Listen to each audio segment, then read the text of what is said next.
2 வருஷம் கழிச்சு ஃபாரின்ல இருந்து சம்பாரிச்சிட்டு வரோம். வீட்டுக்கு போனா நமக்கு ராஜ மரியாதை இருக்கும். ஏ சாலினி சர்ப்ரைஸ். டேய் சதீஷ் என்னடா சொல்லாமலே ஊர்ல இருந்து வந்துட்டீங்க? அதெல்லாம் அப்படிதான். சரி அப்பாங்க, அப்பா gift வாங்கி வந்துறேன். கிஃப்டா? இத கூப்பிடுறேன். பா வெளிய அப்பா யார் வந்திருக்காங்க பாருப்பா. யார் வந்திருக்கா? டேய் சதீஷ். டேய் சதீஷ் டேடா ஸ்வீட் எடுத்துக்கோடா. என்னடா சதீஷ் திடுத்துப்புன்னு வந்திருக்க? ஆமாம்பா. டப்பா. உனக்கு ஃபாரின் வாட்ச் வாங்கி வந்துறேன். ஃபாரின் வாட்சா? என்ன அப்பா இப்படி இருமுறாரு? பேசாம வேலைக்கு போகாம இங்கே இருந்துடலாமா? பா போன் வந்து ஒரு நிமிஷம் பேசிட்டு வந்துடுறேன்பா.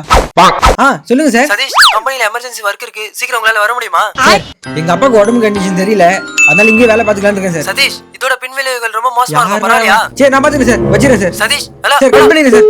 டேய் சதீஷ் யாரா போன்ல? எங்க ஆபீஸ்ல இருந்துப்பா எப்போ ஒரு வண்டிக்கு கால் பண்றாங்க, அதான் நான் இனிமே வரவே மாட்டேன்னு சொல்லிட்டேன். யாரை கேட்டு இந்த முடிவு எடுத்த நீ? வேலைக்கு போத உனக்கு எதுக்குடா ஸ்வீட்? ஸ்வீட் இல்ல போடா. போடா வெளிய. புடி சூட்கேஸ. மவனே ஒழுங்கா அந்த கம்பெனில போய் வேலைக்கு சேரப்பாரு. சம்பளம் மட்டும் எனக்கு வந்துனே இருக்கணும். வா சலி போலாம். ஆப்பா சார் ஆபீஸ்க்கு கிளம்பிட்டேன் சார். ஏய் திவாகர் வேற ஆள் வந்துட்டா, வெயிட் பண்ணு.